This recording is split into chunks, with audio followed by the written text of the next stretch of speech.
Muthazhagu serial இன்னும் சில நாட்கள்ல முடிவுக்கு வரப்போறத பத்தி ரொம்பவே உருக்கமா முதன்முறையா இந்த சீரியலோட ஹீரோவான நடிகர் ஆஷிஷ் அவர்கள் ரொம்பவே உருக்கமா சில முக்கியமான விஷயங்களை இப்ப சொல்லியிருக்காரு. அதுல அவர் என்னென்ன விஷயங்கள் எல்லாம் சொல்லியிருக்காரு அப்படின்றத பத்தி இந்த வீடியோல இப்ப நம்ம தெளிவா பார்க்கலாம். விஜய் டிவில ஒளிபரப்பாயிட்டு வந்துட்டு இருக்க முத்தழகு சீரியலுக்கு எக்கச்சக்கமான ரசிகர்கள் இருக்காங்க. குறிப்பா இந்த சீரியல்ல முத்தழகு கேரக்டர்ல நடிச்சிட்டு வர நடிகை சோபனா அவர்களுக்கு லட்சக்கணக்கான ரசிகர்கள் இருந்துட்டு இருக்காங்க. ஆனா சடனா இந்த சீரியல் கொஞ்ச நாட்கள்ல முடிய போறதா சொல்லிட்டாங்க. இது சீரியல் ரசிகர்களுக்கு மட்டும் இல்லாம சீரியல் நடிகர்களுக்கும் சோகத்தை உருவாக்கி இருக்கு. இந்த நிலையில இத பத்தி இந்த சீரியலோட ஹீரோவான நடிகர் ஆஷிஷ் அவர்கள் இந்த முத்தழகு சீரியலை எவ்வளவு சீக்கிரம் முடிவுக்கு வரும்னு நான் கொஞ்சம் கூட நினைக்கல. முத்தழகு ஸ்டார்டிங்ல இருந்து இப்ப வரைக்கும் நல்லா தான் போயிட்டு இருக்கு. டிஆர்பில பல முறை அதுவும் நான் பிரைம் டைம்லயே நல்ல ரேட்டிங்ஸ் எடுத்துட்டு வந்துச்சு. நாங்க இந்த சீரியலை 1000 எபிசோடுக்கு மேல போகணும்னு ஆசைப்பட்டோம். ஆனா அது நடக்கல.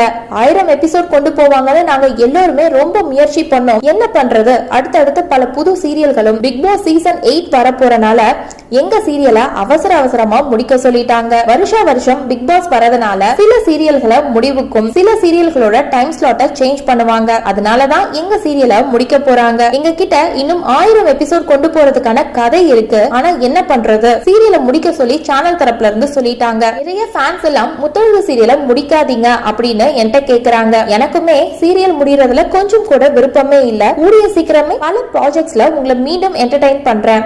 அடுத்து நான் பண்ண போற எல்லா ப்ராஜெக்ட்டுக்கும் இதே மாதிரி சப்போர்ட் பண்ணிட்டே இருங்க அப்படின்னு உருக்கமா சொல்லி முடிச்சிருக்காங்க. சோ இந்த வீடியோவை பார்த்துட்டு இருக்க நீங்க நடிகர் ஆஷிஷ் முத்தழகு சீரியல் முடிய போறத பத்தி சொல்லியிருக்க இந்த விஷயத்த பத்தியும் முத்தழகு சீரியலை நீங்க எவ்வளவு மிஸ் பண்ண போறீங்க அப்படின்னு உங்களோட கருத்துக்களை கீழே உள்ள கமெண்ட் செக்ஷன்ல ஷேர் பண்ணுங்க. மேலும் இது போன்ற இன்ட்ரெஸ்டிங்கான அப்டேட்ஸ் தெரிஞ்சுக்க நம்ம சேனலை மறக்காம சப்ஸ்கிரைப் பண்ணுங்க.